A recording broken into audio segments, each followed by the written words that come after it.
Hello and welcome back to Indie Book Talk. Today, I hope you're into time travel because we have Gideon Marcus, founder of the time travel project Galactic Journey. Welcome to the show, Gideon. Thank you for having me. First question, for those who don't know, tell us about Galactic Journey. So, Galactic Journey, which you can get to at galacticjourney.org, is probably what I'm best known as at for some preposition.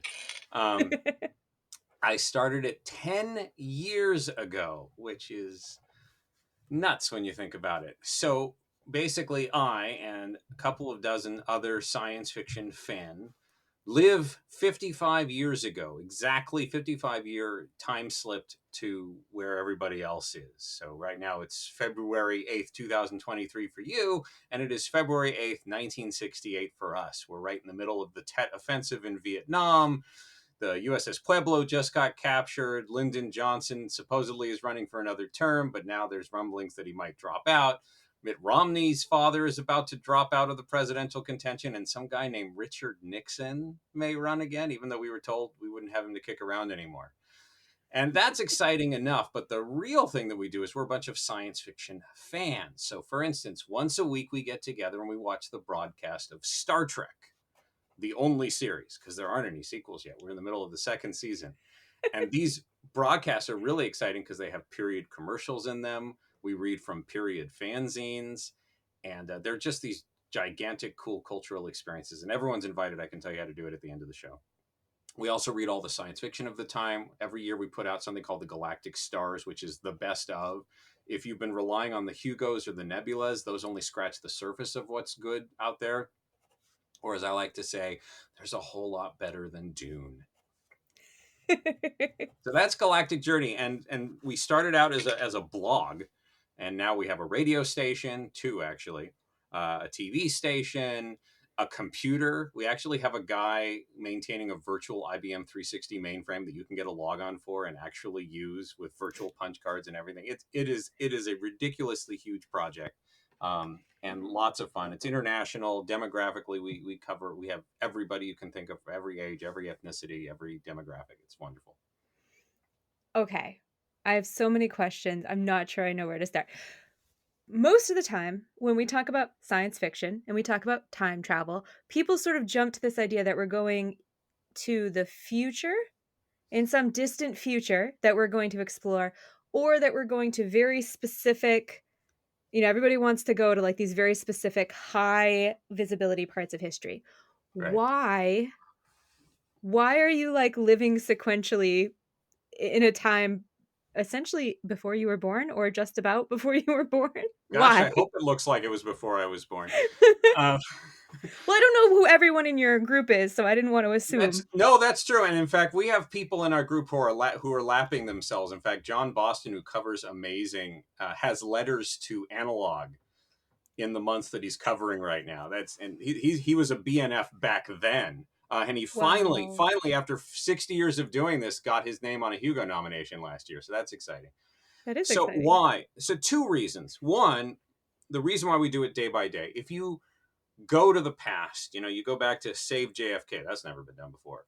Or, you go back to woo Genghis Khan or Amaterasu or whatever, whatever you want to do.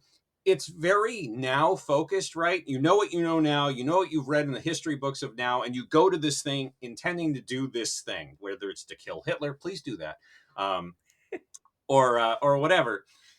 If you go back to a time and live there, then you get an appreciation for what it is to be there. And everything references everything else. Everything is contextual and holistic, right? You read the newspapers, you watch the movies, you see the news, you talk to each other about it, you read the fanzines, and there's so many great fanzines out there. All the magazines, the science fiction magazines, refer to each other.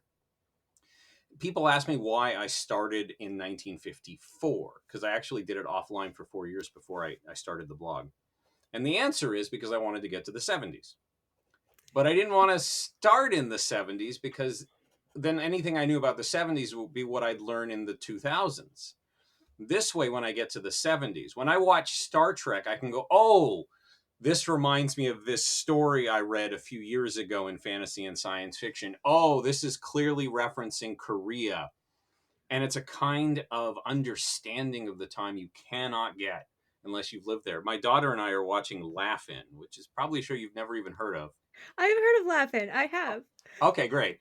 So if you watch Laugh-In today, and it's a comedy sketch show, and one of the first like wacky ones, it's kind of like the Monkees, but in Saturday Night Live kind of format. And if you watch it today, you have no idea what any of these jokes mean. But if you've lived at the time, they are hysterical, except for the sexist bits. Yeah, there's some of that stuff that does not translate well, age well. Yeah. So that's why I do it day by day. And the reason why 55 years is I found that 55 years is a very magic interval. There's just such a concordance between what happened back then and now. It's very relatable. It doesn't feel old. It feels current. The horrible quake that we just had in Turkey, I just covered a big horrible quake in Turkey a few months ago in Journey Time. Oh, wow. Yeah, it's the third presidential debate between Hillary Clinton and Donald Trump happened on the same day as the third presidential debate between Richard Nixon and John F. Kennedy. I mean, there's all sorts of interesting resonances like that. And I think the reason why is you get President Joe Biden, for instance, which, by the way, I saw a State of the Union address and I thought it was excellent. And it was very strongly resonant with LBJ's State of the Union address, which he gave a few weeks ago in Journey Time. They both very heavily emphasized infrastructure and elevating the poorest of us. And Biden was like, what, 20 in Journey Time? 25? So he was a young man. His worldview had already been forged in this time that I'm living in. And now he's in 2023 talking to you folks. And there's a connection because he's been through both times as an adult. And I think that's why there's such a strong resonance between the two eras, because the young people of then made the world of today. So you're starting to get to this, but why is this important? Because some people would look at it and go, oh, this is kind of a quirky hobby. But I have a feeling, listening to you, that there's a deeper purpose here to why you think that this is a really valuable thing to do. Well, first off, it's fun, right? If you do it and read it, it's fun, and isn't that a reason to do anything? Yeah. But there's two other main reasons. One is in 2023, if you ask someone, "Hey, what are some great authors from before 1970?" and you will get a few names: Philip K. Dick, Isaac Asimov, Robert Heinlein. It's always the same names. If you get drill down, and say, okay, give me some women authors from the time. Well, there's Ursula K. Le Guin, and um, Mm. is Octavia Butler writing yet? Is James Tiptree Jr. writing yet? Answer: no. And when we were doing this, we discovered just dozens and dozens of amazing authors you've never heard of. So everyone from Cordwainer Smith, who just died in Journey Time, which is a tragedy, to Roselle George Brown, who just died in Journey Time, which is a tragedy, to people who have been creating for years and will continue to create, like Lee Brackett and Andre Norton and Catherine McLean and Margaret St. Clair and Zena Henderson and Doris Pitkin Buck, and it goes on forever. And if you want me to talk guys, I can do that even longer because there's more of them. But we focused on women because they write better. And You so guys heard so that, that's right? not that there are not that all the men are terrible and all the women are great. Marion Zimmer Bradley, but um, did I say that out loud? But pound for pound, women do better. Partly because they have a more nuanced.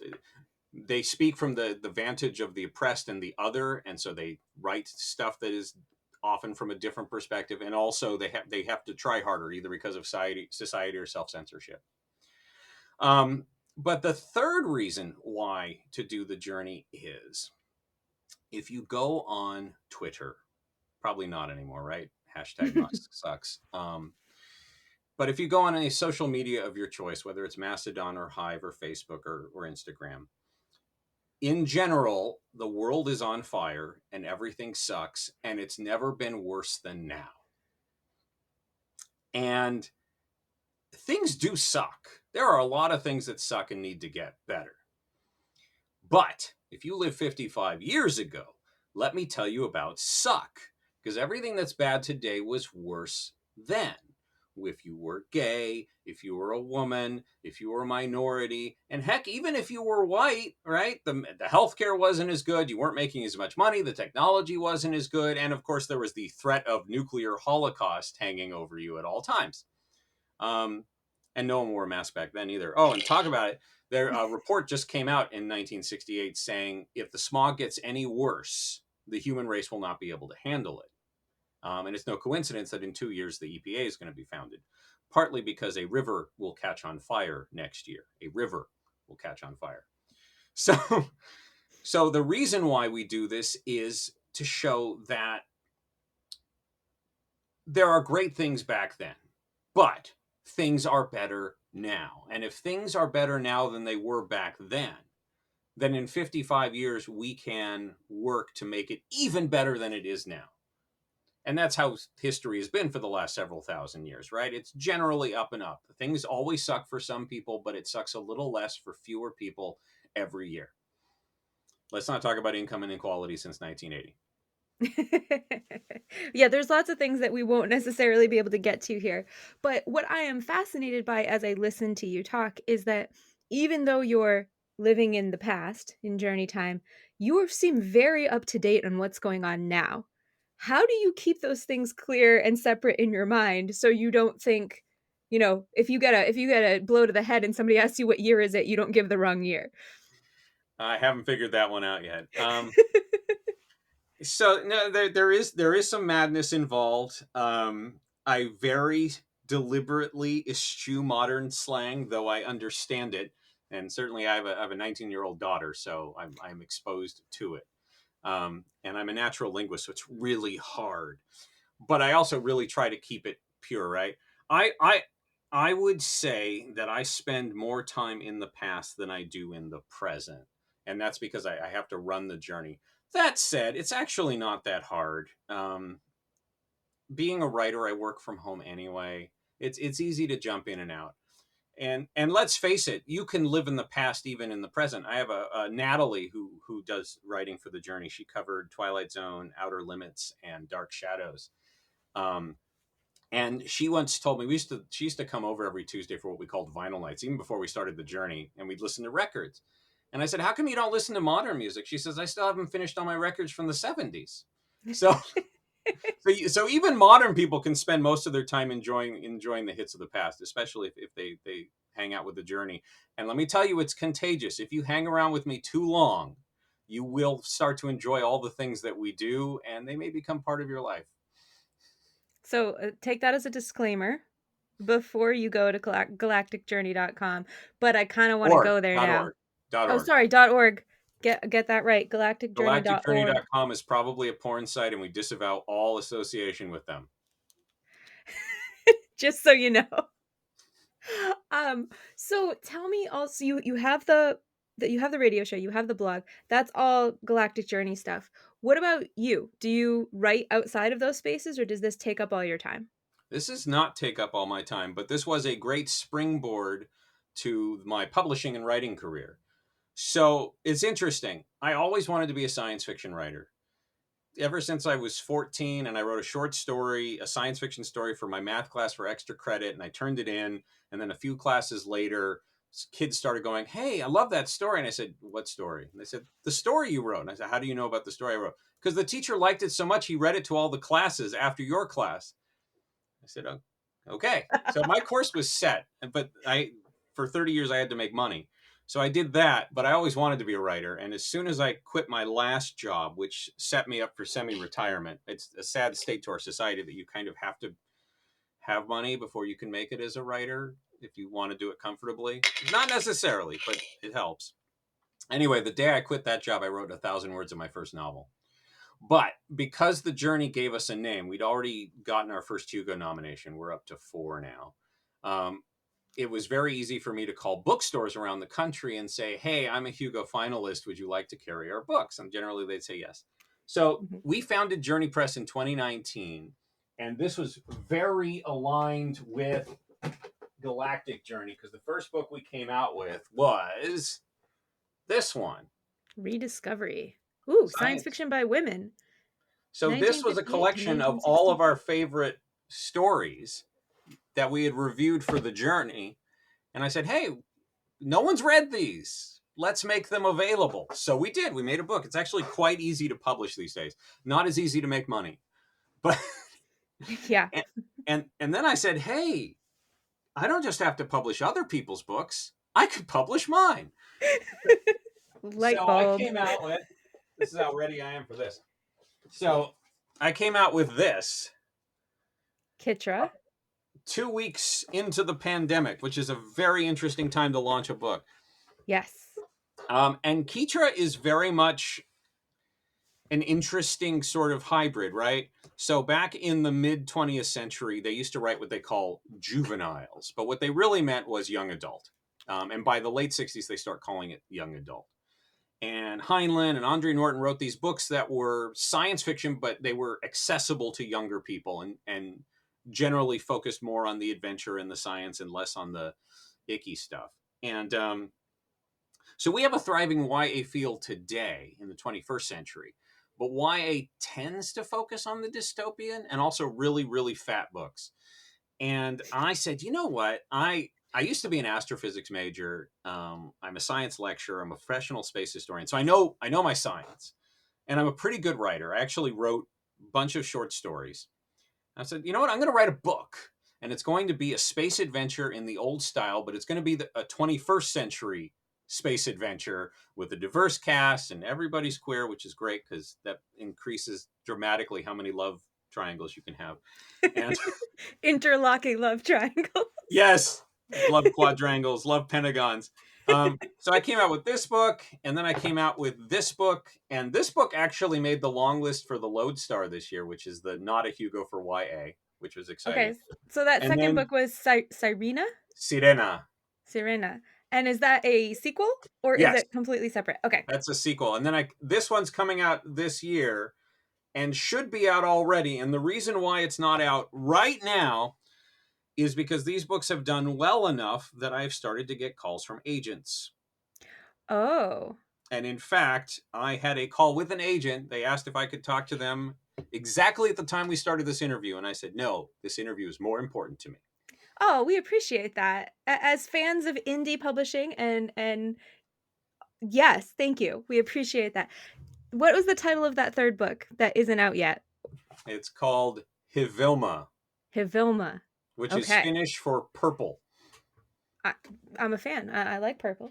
Well, the planet is purple. Yeah, I see that. It's very nice. Hivilma is actually the planet, but people are going to think that this is Hivilma. That's not. That's Marta. And these books are really cool because they're illustrated by the youngest Hugo finalist in the history of the award. Because back in the day, books used to be illustrated. Wow. Okay, if you're listening to this instead of watching it, I apologize that we don't have the video up yet, but we will soon. So go look at the YouTube channel because you're missing out on some really cool art. um, so yeah, and by the way, the reason I became a science fiction writer, other than I wanted to, is I always thought it would be really cool.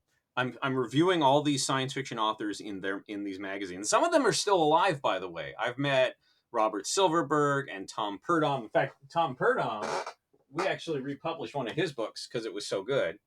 Awesome. This is the first book to star explicitly named person of color. I want the 1964. stars. And I know Roselle George Brown's son, Sybil Sue Blue. This is a great book. Awesome. And I know Ted White, and I knew Zena Henderson before she passed. So I introduced her stories in Rediscovery. We actually have a second volume of Rediscovery. Okay, I want all the Rediscovery books because I feel like I'm missing out. I've read a bunch of the older sci-fi, but I feel like it's the same 5 people, like you said. You see these collections and it's like the same 5 or 6 people, and they've always got the token, like they've got like Octavia Butler, and they're like, look, we're diverse. She's lovely, and I really like her work, but She's one one person person. does not diversity make. I was talking to Meg at Copper Dog Books the other day, and she said that the rediscoveries are her best sellers because it's like a secret history, right? It's Yes. it's this past that's been denied to us, and all of a sudden now it's flooding out, and people are like, oh, man, these stories are so good. Why haven't they ever been republished? And I'm like, well, I just did, but which too much hair. I started growing this in the pandemic. My alter ego in the past says I will not cut my hair till the Vietnam War is over, which means it's going to get real long. Yeah. But I've also He doesn't published know that shorts. though. Huh? He doesn't know that though. No, he doesn't. But he suspects it because the Tet Offensive means we're not winning. Um, Mm. but I've published short stories too because I felt like I couldn't criticize these science fiction authors who are now my friends unless I had skin in the game. And my goal is to be published in a magazine that existed back then. I haven't done it yet. I've been published in some pro mags, some semi pros, and I have an interview in Amazing, which did exist back then. So kind of counts. Almost there. Almost there. Almost there. So fantasy and science fiction, if you're listening, I have a new story about a colorblind wizard, which I really want you to publish because no one's ever published a story about a colorblind wizard. Okay, you hear that? Fantasy and science fiction. I'm going to send them this interview when we're done. Listen, you have to pick this guy up. Come on. Um, well, my head's a little bit spinning here. Sorry. You are doing so many cool things that I can't keep up. I now have a reading list that's gotten way longer. Wait, I Um, got I got one more for you. okay, give me one more. Actually, I'll give. Do you like gay romance? Yes. Okay, good. Is that a question? You never know. Okay. So there's this book, which I was told the cover doesn't look quite romance enough. It looks too fantasy. And the problem is this book is an excellent fantasy novel, and Mhm. it's a male romance. So yeah, this is really good. This actually Okay. won the Rainbow Award for Best Gay Fantasy Romance Okay. The last eighth year. key. It's called The Eighth Key. Awesome. Okay. And then this is 3 stories at first contact. There's Three a stories of hard intuition. science fiction, if you like robots and android love.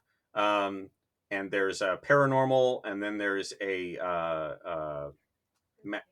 urban fantasy. And then Okay. finally, this book has been ridiculously popular. I don't know if you know Erica Friedman. This Yes, is, she's actually slated to be on the show. oh, well, there you go. Then I'll just say By Your Side has been a bestseller for us. With good reason, because there's never been a book like it. The first 100 years of Yuri anime and manga. All right, sales pitch over. Sorry about that. That's okay. If people uh, want to keep track of all of this, we've already talked about galacticjourney.org. But where else can they find you, your books, your publishing stuff on the internet? So all of the books are at journeypress.com. And you can get them online in any format. You can even go to the Evil A to buy them.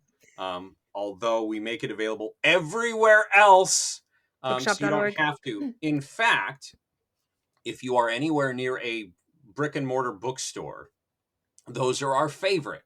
And you can go to them, and if they don't have our books in stock, although hundreds of stores around the country do, just ask and they'll order it for you.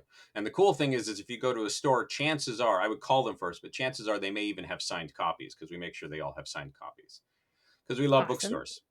Yeah. Yeah. Indie bookstores are the best. Brick and mortar bookstores are awesome. Where else can you be around that many books besides a library? But then you have to give them My back, and that's not bathroom. fun. Well, thank you so much for being on the show, Gideon. I really appreciate it. I have a lot of reading to do. I know our listeners do too. We really appreciate this look into the past and maybe the future. Thank you for having me on. This is a lot of fun.